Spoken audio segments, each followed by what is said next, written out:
So, Unit 3.1. This is going to go over designing studies, samples, and surveys. So from this section, you're going to learn how to identify observational studies, identify the population and the sample in a study, identify voluntary response samples and convenient samples, describe how to obtain random samples, distinguish between random samples from stratified or cluster samples.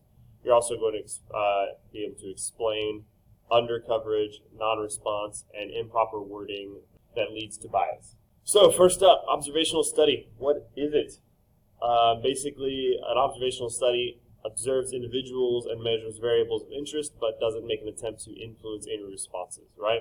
So anytime you're creating a study where you're going to try to find an answer to a question about a population, but you're not influencing any of the responses in any way. You're not trying to get a response one way or another. You will use data from a sample to draw a conclusion about a population. A big thing about observational studies, they do not imply any causation between any variables, right? Just because you observe that things behaving this way respond this way does not mean there is a causal relationship between those two things. And that's sort of one of the key points of an observational study, is you're just collecting data to see if there's any patterns in the data and going from there. So, population versus a sample versus a census. So, population is an entire group of individuals that we want information from, right? So, when we want the average heights of people at our school, then the population is the entire school. A census would be if we collected data from every person at that school in order to find the average height for everyone at the school.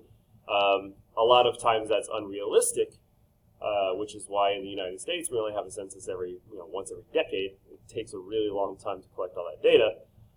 So instead, typically for statistical purposes, what we do is we collect a sample from a subset in that population, and then we make an inference about the population. Again, this is a rehash of sort of the very beginning of the class, right?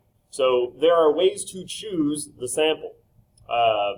First, you need to define exactly what population you want to describe.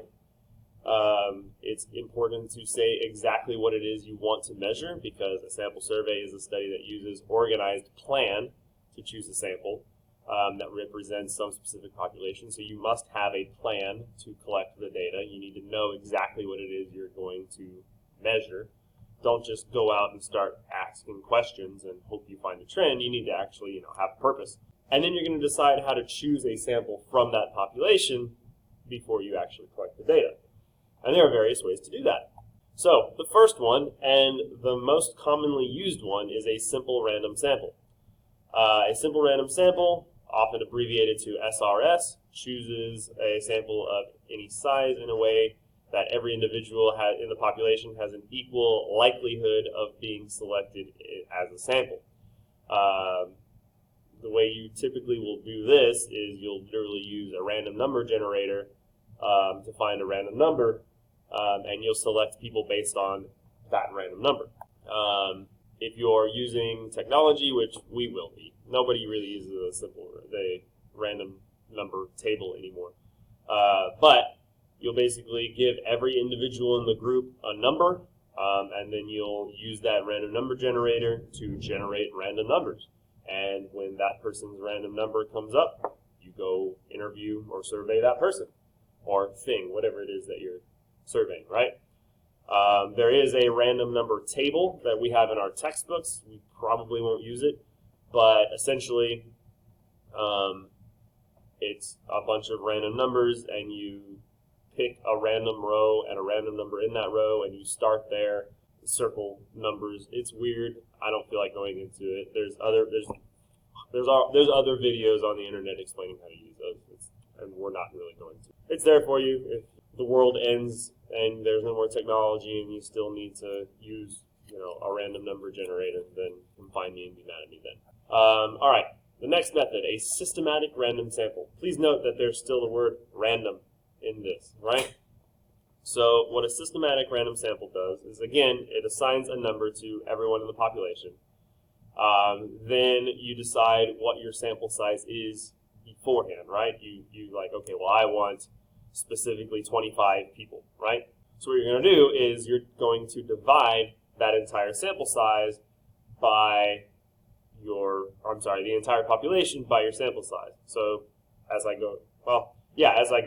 explaining this, so if I have a population of 1,000 people and I want a sample size of 25, then I'll divide 1,000. Why does that say 100 here? Yeah, no. Then I'll divide my population of 1,000 by 25 to get 40. So then, now I know what I'm going to do is I'm going to pick one person from, every 40th person, right? So I pick a random number between like 1 and 40, so for example 12, and then what I'll do is I'll go down the line of my 1,000 people, and every 12th person will be in my sample until I get all the way through my list, and by the end of my list I'll have exactly how many I wanted in my sample. So this is good to do if you know already how many people you want in your sample, and you want to make sure that it's one way to do it. Stratified sample. So this one is actually used fairly often. So first you're going to classify groups in your population, groups in your population. Wait, what? First you're going to classify your population into different groups of similar individuals. We call these groups strata. And then you're going to choose a simple random sample within each group and then combine this for your sample. So for example, if I wanted if I was asking my height question and I wanted to make sure I kept a good balance between freshmen, sophomores, juniors, and seniors in the school, then I could pick a random sample of freshmen, a random sample of sophomores, a random sample of juniors, a random sample of seniors, etc. Right? And that would be a stratified random sample. A cluster sample. So for a cluster sample, basically pick based on your location, right? It's your physical location, like on a map. So you find, you sort everything into different clusters, and then you choose a simple random sample of the clusters, and then every individual in that cluster is included in the sample, right? So like if I was going to do a statewide survey, but I didn't want to interview everyone in the state, then I could pick different, a random sample of zip codes and just do everybody in that zip code. And since these zip codes would be chosen randomly, it would still be random, right? You would still have problems. All right, so when we're talking about sampling, we have to talk about bias. Bias occurs in any statistical study. Bias in a study occurs when a statistical study consistently underestimates or overestimates the value you're trying to know. So if you're consistently overestimating, let's say, the average height, then you have bias in your survey or in your sample. You got to figure out. So bias is very common when your sample is not properly representative of your population. So essentially, anytime you have a sample that doesn't represent the entire population, you're going to have bias in your sample, in your survey. There are some ways to guarantee that you will get bias. One of those ways, and again, we don't want bias, so these are things that you shouldn't do, right? One way is a convenient sample. Basically, you choose individuals from your population that are just convenient for you to ask, right? It'd be like trying to find the average height of your grade by asking everybody in your class, right?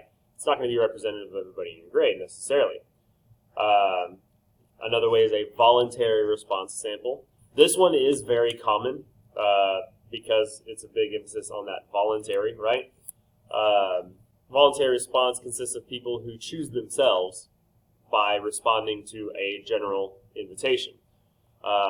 It shows bias because usually the only people who respond to that are people who feel very strongly one way or the other. One way or the other. Think about Yelp reviews, right?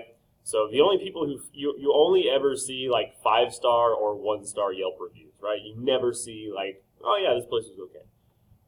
The only people who respond to Yelp reviews are people who feel really strongly positively or really strongly negatively. A lot of times, it's usually the negatively. So when you have voluntary response bias, usually you're going to have people who feel very strongly one way or another, and it's going to skew your results, right? Now, why this is important. So the entire purpose of gathering data is to analyze it and make an inference about a population. Like we said, day one material. If we don't collect samples the right way, then we get bias, and as we said, bias is bad. So what random sampling allows us to do is avoid bias in general and also manage the margin of error, which, again, we haven't really talked about, but we will whenever we get, probably, honestly, not until Unit 5. But it helps us manage the margin of error, which is something that will come up again soon. Now, again, what can go wrong with your sampling? So undercoverage is what occurs whenever some members of your population aren't going to be chosen because the way you selected your sampling, right? So, again, if your methods somehow, like, we'll go back to the height example. If I'm trying to find the average height for everyone, and I don't include any freshmen in my survey, then I'm going to have, a result that doesn't include any freshmen, therefore it's going to skew my results. Non-response is what happens when an individual is chosen for a sample that cannot be contacted or doesn't want to participate. So that's a big problem when we do a census, right? So when you do a census, I mean, you've probably seen the commercials trying to get everybody to fill out the census. That's because people literally will refuse to fill out the census for whatever reason. So that is called non-response, and when that happens, it skews the results of any survey or any census that you're trying to collect. Response bias, this is one that's very common in every single political poll that you've ever heard ever. This is what happens when too many incorrect responses are given, and it usually is because of the way you ask the question. You ask the question in an influential way, or you just word it poorly.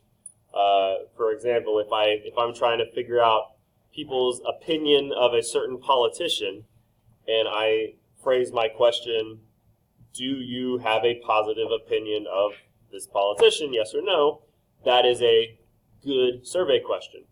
If I word my question as, now that you know that this politician is corrupt, do you have an opinion of this? And that would be an example of what not to do, because everyone hears that and like, oh, well, no, I don't like corrupt people. So that would influence their response. That would be bad. And yeah, there you go. Hope this was helpful.